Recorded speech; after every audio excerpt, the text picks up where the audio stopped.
Cash कांड को लेकर जुडिशियल अकाउंटेबिलिटी पर बैठक। उपराष्ट्रपति जगदीप धनखड़ बोले, सीजीआई ने पारदर्शी तरीके से लिया एक्शन, हमें कमेटी की जांच का इंतजार करना चाहिए। कॉलेजियम ने जस्टिस वर्मा को इलाहाबाद हाईकोर्ट भेजने की सिफारिश की। इलाहाबाद हाईकोर्ट बार एसोसिएशन ने फैसले का किया विरोध। फैसले के विरोध में इलाहाबाद हाईकोर्ट बार एसोसिएशन के वकीलों ने हड़ताल का ऐलान किया। कहा, कल सड़कों पर उतरेंगे। जस्टिस यशवंत वर्मा द्वारा फैसलों की जांच की मांग भी की। केस सुनवाई से हटाए गए जस्टिस यशवंत वर्मा। दिल्ली हाईकोर्ट ने जस्टिस सुब्रमण्यम प्रसाद और जस्टिस हरीश वैद्यनाथन की नई बेंच को सौंपा काम। टीएमसी सांसद कल्याण बनर्जी ने कहा, कुछ लोगों की वजह से पूरी जुडिशरी पर सवाल उठते हैं, इसलिए अब सिस्टम बदलना चाहिए। कर्नाटक में मुस्लिम आरक्षण को लेकर राज्यसभा में जबरदस्त हंगामा। पक्ष और विपक्ष के बीच हुई तीखी बहस। कर्नाटक आरक्षण को लेकर लोकसभा में हंगामा। किरण रिजिजू ने डीके शिव कुमार के बयान पर जताई आपत्ति। बोले, डीके शिव कुमार को बर्खास्त करे कांग्रेस। राज्यसभा में जेपी नड्डा बोले, कांग्रेस ने संविधान की धज्जियां उड़ाई। धर्म के आधार पर आरक्षण नहीं हो सकता। कांग्रेस संविधान बदलने की कोशिश में। रिजिजू बोले, भारत के संविधान के साथ खिलवाड़ नहीं करने देंगे। संविधान में धर्म के आधार पर आरक्षण की इजाजत नहीं। नड्डा के आरोपों पर खरगे का जवाब। बोले, संविधान कोई नहीं बदल सकता, हम हर हाल में संविधान की रक्षा करते हैं। कांग्रेस अध्यक्ष खरगे का बीजेपी आरएसएस पर हमला। एक्स पर लिखा, बीजेपी आरएसएस करती है संविधान बदलने की बातें। मल्लिकार्जुन खरगे ने कहा, साजिश के तहत संसद में रोकी गई चर्चा। न्यायपालिका में भ्रष्टाचार पर बीजेपी नहीं चाहती चर्चा। डीके शिव कुमार के बयान पर गिरिराज सिंह बोले, कांग्रेस का असली चेहरा सामने आया। राहुल गांधी जवाब दे, पहले मुस्लिमों को आरक्षण दिया, अब संविधान बदलने की बातें कर रहे। कर्नाटक आरक्षण को लेकर कांग्रेस ने बीजेपी को घेरा। सांसद रविशंकर प्रसाद बोले, मुस्लिम वोट बैंक को लेकर राजनीति कर रही कांग्रेस, ये लोग संविधान बदलना चाहते हैं।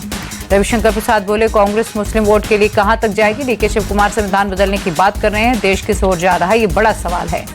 बीजेपी महासचिव तरुण चुग ने भी डीके शिव कुमार के बयान की निंदा की। बोले, संविधान बदलने की बात करना निंदनीय है, ये किसी बड़े षड्यंत्र का हिस्सा, हम ऐसा कभी नहीं होने देंगे। मुस्लिम आरक्षण को लेकर डीके शिव कुमार के बयान पर बीजेपी सांसद संबित पात्रा बोले, उन्होंने साफ कहा, मुस्लिमों को आरक्षण देने के लिए संविधान बदलने को तैयार हैं। ये बाबा साहब के संविधान के साथ मजाक है। डीके शिव कुमार का बीजेपी पर पलटवार। बोले, हताश बीजेपी गलत बयानबाजी कर कांग्रेस और मुझे बदनाम करने की कोशिश कर रही है। डीके शिव कुमार बोले, बीजेपी सरासर झूठ बोल रही, बीजेपी के खिलाफ हमारी लड़ाई जारी रहेगी। कर्नाटक के deputy CM DK Shivakumar के बयान पर यूपी के मंत्री का तंज। कहा, नफरत की भाषा बोलने से बेहतर भाईचारे की बात करें। वक्फ बिल को लेकर राजभर बोले, वही मुसलमान कर रहे विरोध जो बेचना चाहते हैं वक्फ की जमीन। सरकार का मकसद गरीब मुसलमानों को लाभ मिले। दिल्ली में इंडिया गठबंधन के छात्र संगठन का प्रदर्शन। कांग्रेस नेता राहुल गांधी हुए शामिल। बोले, देश का सबसे बड़ा मुद्दा बेरोजगारी। राहुल गांधी बोले, बेरोजगारी पर सरकार चुप्पी साधे है, ये लोग देश के युवाओं को बेरोजगार बना रहे। राहुल गांधी ने संघ पर भी निशाना साधा। बोले, आरएसएस सारे तंत्र को खत्म कर रहा। सारी यूनिवर्सिटी में आरएसएस के वाइस चांसलर। दिल्ली के जंतर मंतर पर नई शिक्षा नीति को लेकर यूथ कांग्रेस का प्रदर्शन। छात्रों ने शिक्षा नीति को वापस लेने की मांग की। जंतर मंतर पर यूथ कांग्रेस ने बीजेपी सरकार के खिलाफ की जमकर नारेबाजी। कई छात्रों को पुलिस ने हिरासत में लिया। प्रदर्शन के दौरान दिल्ली पुलिस और पैरामिलिट्री फोर्स से छात्रों की झड़प। जवानों ने प्रदर्शनकारी छात्रों को खदेड़ा। यूपी की योगी सरकार के 8 साल पूरे। सीएम योगी ने प्रेस कॉन्फ्रेंस कर सरकार की उपलब्धियां गिनाई। कामकाज का रिपोर्ट कार्ड भी पेश किया। योगी बोले, बीते 8 साल में यूपी में हर क्षेत्र में तेजी से विकास हुआ। यूपी के सामने पहले पहचान का संकट था। योगी बोले, आज यूपी में कानून का राज। पहले यूपी में दंगे होते थे, जनता ने अराजकता का तांडव झेला। पहले बेटी और कारोबार असुरक्षित थे। अर्थव्यवस्था को लेकर योगी बोले, यूपी देश की अर्थव्यवस्था का ग्रोथ इंजन। अब यूपी देश को नई दिशा दे रहा। पहले बीमारू राज्य के नाम से जाना जाता था। योगी सरकार के 8 साल पूरे होने पर बोले deputy CM Brajesh Pathak, UP की कानून व्यवस्था पिछले 8 सालों से देश में नंबर 1। विपक्ष केवल जातिवाद और तुष्टीकरण की राजनीति करता है। उत्तर प्रदेश के मुख्यमंत्री के तौर पर योगी आदित्यनाथ के 8 साल पूरे। लखनऊ में लगे पोस्टर्स, सरकार की उपलब्धियां गिनाई। संसद परिसर में सपा सांसदों का प्रदर्शन। यूपी की कानून व्यवस्था को लेकर सरकार के खिलाफ नारेबाजी की।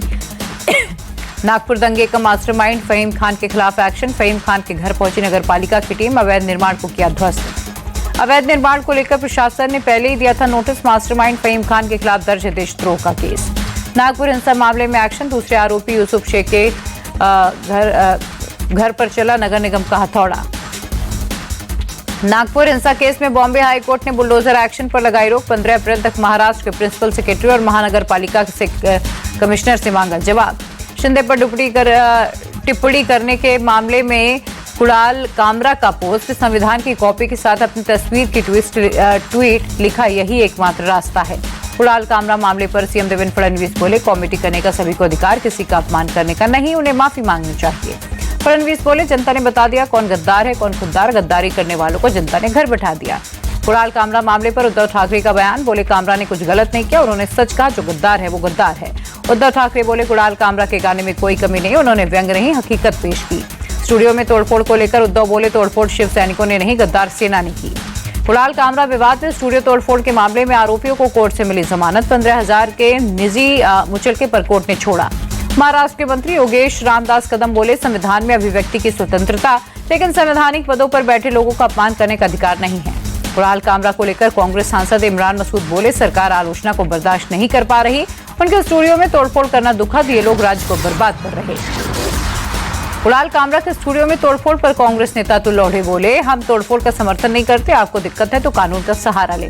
अतुल बोले, कामरा एक कॉमेडियन और लेखक है, जो समाज में होता है उस पर टिप्पणी करते हैं, उनकी टिप्पणियों से शिवसेना परेशान क्यों।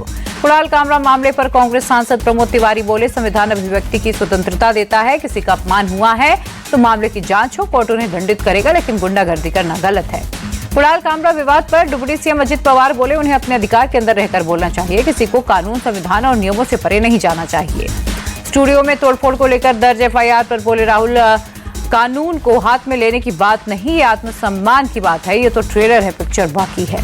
संभल में शाही जामा मस्जिद की सुरक्षा बढ़ाई गई, जफर अली की गिरफ्तारी के बाद सुरक्षा कड़ी की गई, एसपी सीओ ने संवेदनशील इलाकों में फ्लैग मार्च किया। जफर अली की गिरफ्तारी पर सपा सांसद राम गोपाल यादव ने सवाल उठाए, कहा बीजेपी सरकार में कोई नहीं है सुरक्षित, किसी को भी गिरफ्तार किया जा सकता है। बिहार विधान परिषद के बाद आरजेडी का प्रदर्शन, कानून व्यवस्था को लेकर नीतीश सरकार को घेरा। बिहार विधानसभा में नीतीश सरकार पर बरसे नेता प्रतिपक्ष तेजस्वी यादव बोले, बिहार में कोई भी परिवार सुरक्षित नहीं, कानून व्यवस्था ध्वस्त हुई। तेजस्वी यादव बोले, देश में सबसे ज्यादा बेरोजगारी बिहार में, पलायन भी सबसे बड़ा बिहार में है। नीतीश राष्ट्रगान विवाद पर बोले, जेडीयू सांसद संजय झा, मुख्यमंत्री काफी सक्रिय, जनता देख रही है किस तरह की भाषा का प्रयोग कर रहा है विपक्ष। नीतीश कुमार को लेकर केंद्रीय मंत्री ललन सिंह बोले, सीएम नीतीश पूरी तरह से स्वस्थ हैं, आरजेडी को अपनी चिंता करनी चाहिए। पटना में टीआरई 3 अभ्यर्थियों का जोरदार प्रदर्शन, बिहार के शिक्षा मंत्री के आवास पर किया घेराव, सप्लीमेंट्री रिजल्ट की मांग को लेकर जताया विरोध। बिहार के शिक्षा मंत्री सुनील कुमार के सामने अभ्यर्थियों ने किया प्रदर्शन, जमकर लगाए नारे, मौके पर मौजूद पुलिसकर्मियों ने संभाला मोर्चा। दिल्ली विधानसभा का आज से बजट सत्र हुआ शुरू, सीएम रेखा गुप्ता ने डीटीसी पर कैग की रिपोर्ट सदन में पेश की। दिल्ली विधानसभा में विपक्ष का हंगामा, विधायकों ने सदन में महिला सम्मान योजना पर चर्चा की मांग की। बजट सत्र को लेकर बोले दिल्ली सरकार के मंत्री कपिल मिश्रा, कल मुख्यमंत्री रेखा गुप्ता पेश करेंगे ऐतिहासिक बजट। बजट सत्र को लेकर बोली नेता प्रतिपक्ष आतिशी, उम्मीद है बीजेपी जनता से किए वादों को करेगी पूरा, दिल्ली वालों को नहीं मिलेगा धोखा। वक्फ संशोधन बिल को लेकर जम्मू कश्मीर के सीएम उमर अब्दुल्ला बोले, सरकार एक ही धर्म को निशाना बना रही, मुस्लिम समुदाय की धर्मार्थ गतिविधियां वक्फ के माध्यम से होती हैं। जस्टिस यशवंत वर्मा मामले पर आप सांसद संजय सिंह का बयान, कहा न्यायपालिका में भ्रष्टाचार बड़ा मुद्दा, सदन में इस पर चर्चा हो। उत्तराखंड में धामी सरकार के 3 साल पूरे, रुद्रपुर में मुख्यमंत्री ने किया रोड शो, बड़ी संख्या में शामिल हुए कार्यकर्ता। लखनऊ में किडनैपिंग केस में पुलिस की बड़ी कार्रवाई, 1 करोड़ की फिरौती मामले में 3 आरोपी गिरफ्तार, शनिवार सुबह बेंगलुरु से लखनऊ पहुंचा था यात्री। घर वालों का पुलिस पर बड़ा आरोप, कहा अपहरण के बाद पुलिस को दी थी सूचना, अगर वक्त पर कार्रवाई होती तो बेटा बच जाता। बहराइच में दक्षिण कोरिया की महिला गिरफ्तार, नेपाल सीमा के जरिए अवैध रूप से भारत में कर रही थी घुसपैठ। उदयपुर के नेहरू बाजार में हुई चाकूबाजी, हिंदू जागरण मंच के कार्यकर्ता को मारा चाकू, शक्ति सिंह को अस्पताल में किया गया भर्ती। वारदात के बाद हिंदू संगठनों ने किया विरोध, पुलिस ने 3 लोगों को पकड़ा, पूछताछ जारी। सौरभ हत्याकांड मामले में पुलिस की कार्रवाई तेज, जिस मेडिकल स्टोर से मुस्कान ने दवाई खरीदी वहां पर पड़ा छापा। बुजुर्ग ने खुद को आरोपी मुस्कान का पिता बताया था, दुकानदार बोला झूठ बोलकर मुस्कान ने एक आदमी के साथ मिलकर खरीदी दवा।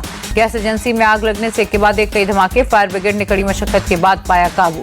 अमेरिकी ट्रेड टैरिफ को लेकर फुल एक्शन में पीएम मोदी, विदेश मंत्री और कमर्शियल मिनिस्टर संघ की बैठक, यूएस डेलीगेशन के दौरे की तैयारियों का अपडेट लिया। लगातार 5 महीनों की गिरावट के बाद भारतीय शेयर बाजार ने बनाया रिकॉर्ड, चीन अमेरिका जापान सब छूटे पीछे, 9.4% की दिखी मजबूती, 4 सालों में सबसे बड़ी ग्रोथ। हफ्ते के पहले कारोबारी दिन शेयर बाजार में उछाल, सेंसेक्स 1078 अंक चढ़ा, निफ्टी में भी 307 अंकों की तेजी आई। सेंसेक्स के 30 शेयरों में से 24 में आई तेजी, 4.63% के साथ Kotak Mahindra bank top gainers रहे। सोने के दाम में आई गिरावट, 324 रुपए गिरकर 87,845 पर पहुंचा सोना, 18 रुपए के उछाल के साथ 97,638 रुपए प्रति किलो बिक रहा चांदी। सेंसेक्स की टॉप 10 कंपनियों में से 9 की मार्केट वैल्यू में जोरदार इजाफा, 3.6 लाख करोड़ रुपए की कमाई के मामले में HDFC बैंक और ICICI बैंक सबसे आगे।